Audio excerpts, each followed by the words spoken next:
আজকে রান্না করব পাঙ্গাস মাছের ডিম। একদম খাঁটি পিওর তেল, একদম অরিজিনাল তেল। এখন আমরা তেল দিয়ে দিছি। এরপরে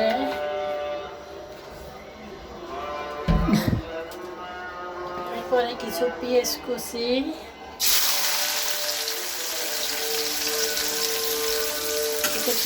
দিয়ে দিলাম।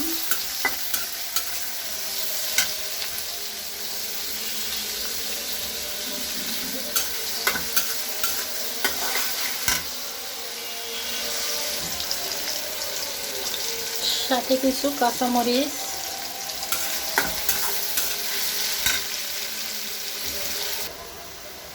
এরপরে দিয়ে দেব কিছু রসুন বাটা। পেঁয়াজটা হালকা লাল কালার আসছে, এখন দেব কিছু রসুন বাটা। সাথে কিছু জিরা বাটা আছে, সাথে দেব একটু আদা বাটা, হালকা একটু আদা, সাথে জিরা বাটা আছে।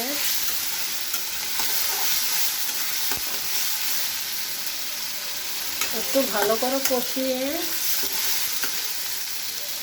পরে আমরা ডিমটা দিয়ে দেব। এখন আমি দিয়ে দেব একটু হলুদের গুঁড়া,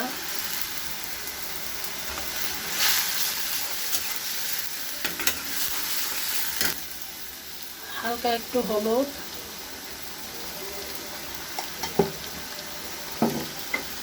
দেব স্বাদ মতো মরিচের গুঁড়া,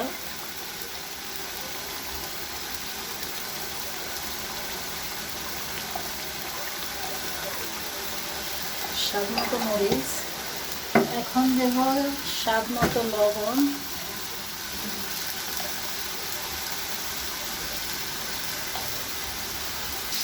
এখন আমি দেব একটু মাছের মশলা, স্বাদ মতো মাছের মশলা।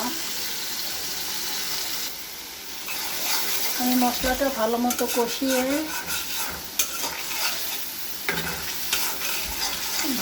কষিয়ে তারপরে ডিমটা দিয়ে দেব। দেখতেই পাচ্ছেন খুব সুন্দর একটা কালার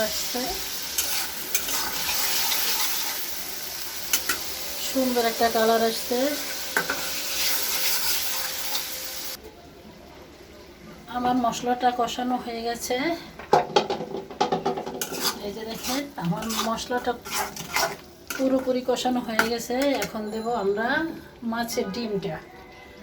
দেখেন কতখানি ডিম, একটা 5 কেজি একটা পাঙ্গাস মাছ, এর ভিতরে অনেক বড় বড় ডিম হয়েছে।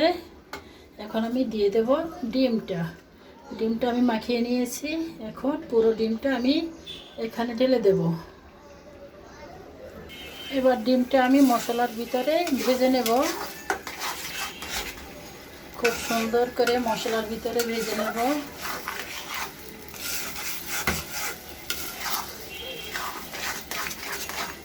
দেখতেই পাচ্ছেন খুব সুন্দর একটা কালার চলে আসছে। ডিমটা আমার ভাজা হয়ে গেছে। এখন একটু হালকা একটু পানি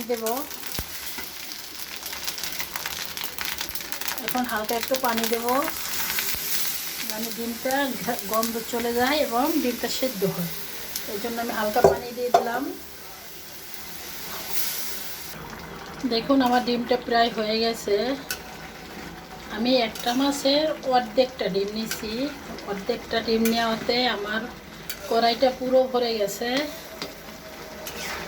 আর পাঙ্গাস মাছের ডিমটা অনেক টেস্ট, সুন্দরভাবে রান্না করতে পারলে ডিমটা অনেক টেস্ট। আপনারাও ট্রাই করে দেখবেন।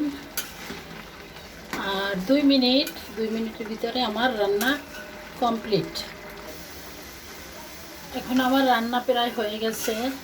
এখন আমি ধনেপাতা দিয়ে দেব না, আর কেউ চাইলে আপনারা জিরা ফাঁকি দিতে পারেন, কেউ ধনেপাতা দিতে পারেন।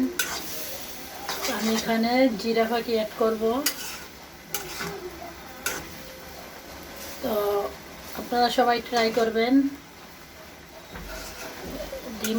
মাছের ডিমটা অনেক টেস্টি, আপনারা ট্রাই করে দেখবেন। ওকে, আল্লাহ হাফেজ।